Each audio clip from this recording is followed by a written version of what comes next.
নমস্কার বন্ধুরা, ভালোবাসা রান্নাঘরে সবাইকে স্বাগত জানাই। আজ আমি রেস্টুরেন্ট স্টাইলে মাটন কষা রেসিপি বানাবো। খুবই কম তেল মশলায় রেসিপিটি বানাবো, কিন্তু খেতে দুর্দান্ত স্বাদের হবে। রেসিপিটি তোমাদের ভালো লাগলে একটি লাইক, শেয়ার আর সাবস্ক্রাইব করে দেবার অনুরোধ রইল। প্রথমে আমি এখানে মটন নিয়েছি, আর মটন বেশ ভালো করে ধুয়ে জল বেশ ভালো করে ঝরিয়ে নিয়েছি। এবার আমি মটনগুলোকে একটু ম্যারিনেশন করে নেব। এর জন্য আমি দিয়ে দিলাম সামান্য একটু কোরানো পেঁপে, আর তার সাথে সামান্য একটু নুন দিয়ে দিলাম, আর সামান্য একটু হলুদ গুঁড়ো দিয়ে দিলাম, আর সামান্য একটু কাঁচা সর্ষের তেল দিয়ে আমি মটন বেশ ভালো করে মেখে নেব। আর কাঁচা পেঁপে দেওয়াতে মটনের তাড়াতাড়ি যেমন সেদ্ধও হবে, আর মটন যেমন কষা বানাবো তাই মশলাটাও কম লাগবে।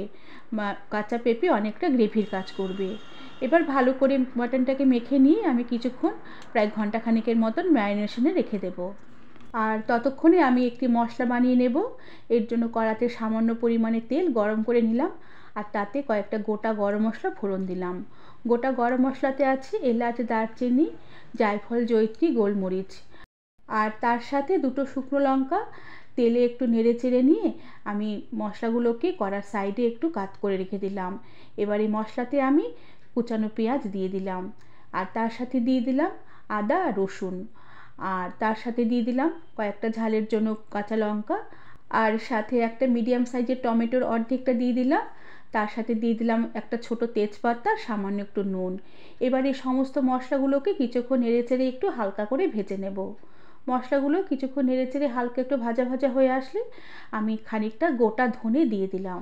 এবার গোটা ধনে দিয়ে এই মশলার সাথে আবারও কিছুক্ষণ একটু নেড়েচেড়ে একটু হালকা করে ভেজে নেব।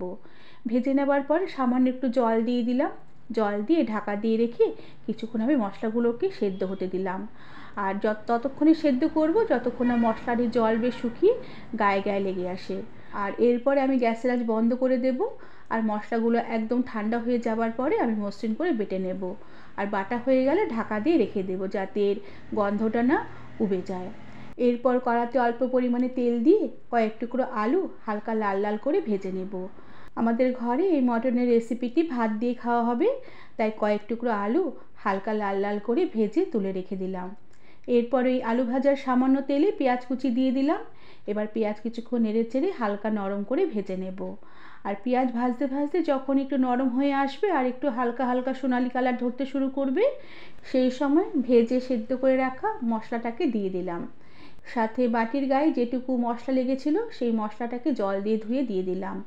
আর তার সাথে দিয়ে দিলাম সামান্য একটু মিক্সার গ্রাইন্ডার বাটি ধোয়া জল, আর তার সাথে দিয়ে দিলাম পরিমাণ মতো নুন আর হলুদ গুঁড়ো।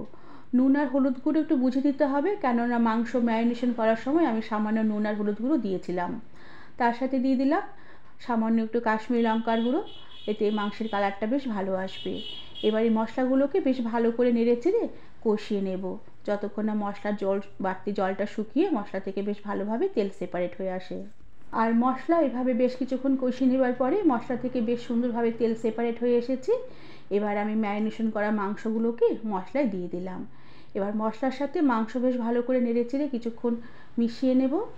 আর এরপর ভাজা আলুগুলোকে মাংসে দিয়ে দেব, আর এরপরে ভাজা আলুর সাথে মশলার সাথে মাংস বেশ ভালো করে নেড়ে চেড়ে কিছুক্ষণ মিশিয়ে নেব। আর এরপরে গ্যাসের আঁচ কমিয়ে দিয়ে ঢাকা দিয়ে রেখে আমি মাংস বেশ ভালো করে কষিয়ে নেব, আর বারবার ঢাকনা খুলে মাংস নেড়ে চেড়ে নেব।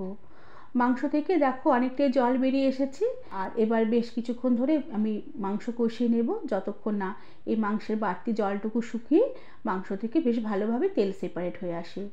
আর বেশ সময় ধরে লো আছে মাটন কষিয়ে নেবার পরে মাটন থেকে জলও বেশ শুকিয়ে এসেছে, আর খুব ভালোভাবে তেলও বেশ সেপারেট হয়ে এসেছে।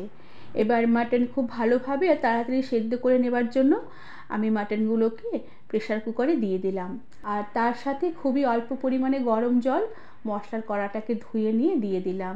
এরপর প্রেশার কুকারে ঢাকনা লাগিয়ে আমি ফুল আঁচে দুটো হুইসেল দেওয়ার পরে গ্যাসের আঁচ কম করে দিয়ে আরও 5 মিনিট কম আঁচে এভাবে প্রেশার কুকার রেখে দেব।